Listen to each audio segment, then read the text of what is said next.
स्वागत करते हैं आप सभी का फिर से मेरे YouTube चैनल मैथ्स मतलब अमित सर में। आज हम पढ़ने वाले हैं 6th स्टैंडर्ड का चैप्टर फर्स्ट, जिसका नाम है बेसिक कंसेप्ट इन ज्योमेट्री। इनमें ये 9 बेसिक चीजें हम पढ़ने वाले हैं। पहले नंबर पे पॉइंट, सेकंड है लाइन सेगमेंट, थर्ड है लाइन, फोर्थ है रे, फिफ्थ है प्लेन, सिक्स्थ है पैरेलल लाइंस, सेवंथ है इंटरसेक्टिंग लाइंस, 8 है कोलिनियर पॉइंट्स, 9 है कॉन्करेंट लाइंस। चलते हैं हमारे फर्स्ट पॉइंट पे। पॉइंट ए में क्या होता है, कोई भी एक डॉट दे दिए, उसको नाम दे दो आप A B C D F alpha beta gamma, जो भी आप नाम देना चाहो वो हो गया पॉइंट। उसका डेफिनेशन कैसे कर सकते हैं हम, और डॉट और एग्जैक्ट लोकेशन, और डॉट और exact location is called point. Line segment क्या होता है वो देख लेते हैं सेकंड नंबर पे। लाइन सेगमेंट मतलब जिसका स्टार्टिंग और एंडिंग दोनों पॉइंट जो है वो एक एंड पॉइंट रहेंगे, जैसे ए और बी। जैसे लाइन सेगमेंट बोला है, ए बी लाइन सेगमेंट है। क्यों?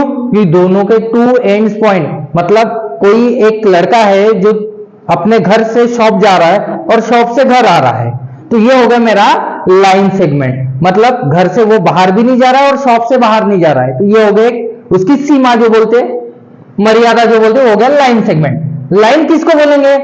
जिसके दोनों no end points both direction, मतलब दोनों डायरेक्शन में उसका कोई एंड पॉइंट नहीं है। स्टार्टिंग में भी वो कहीं पे भी बढ़ सकता है, एंड में भी वो कितने भी दूर जा सकता है। ठीक है, ये हो गया मेरा लाइन। अब रे क्या है? रे हमने सुने हैं नाम, एक्सरे, एक्सरे है ना, एक्सरे, सन रे, लाइट रे। तो उसका एक स्टार्ट पॉइंट होता है और एंड पॉइंट नहीं होता है। एग्जाम्पल अगर देना चाहें तो जैसे सूरज जो बोलते हैं, सूरज की किरणें, तो वो हो गई हमारी रे। तो इसमें क्या होता है, एक स्टार्टिंग पॉइंट होता है लेकिन एंडिंग का कोई पॉइंट नहीं होता। एरो का मतलब है वो कहीं तक भी बढ़ सकता है। फिर क्या है हमारा प्लेन।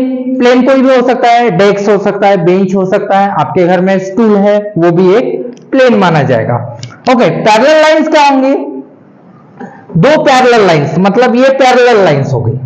ओके, तो ये चाहे मैं कितनी भी बढ़ा लूं लेफ्ट साइड में या राइट साइड में, दोनों एरो, तो कभी भी उनका कभी वो इंटरसेक्ट नहीं हो सकती, कभी भी मिल नहीं सकती। लिखा है हमने जिनका कभी मिलन नहीं हो सकता। Example running track, running track जो रनिंग करते हैं वो देखो उनका एक सीधा एक ही ट्रैक होता है। दूसरा एग्जांपल देना जाए ट्रेन के रूट, ट्रेन की जो पटरी जो बोलते हैं हम, वो देखो कभी एक दूसरे को इंटरसेक्ट करती क्या? नहीं, वो एक से पैरेलल में चलती रहती है।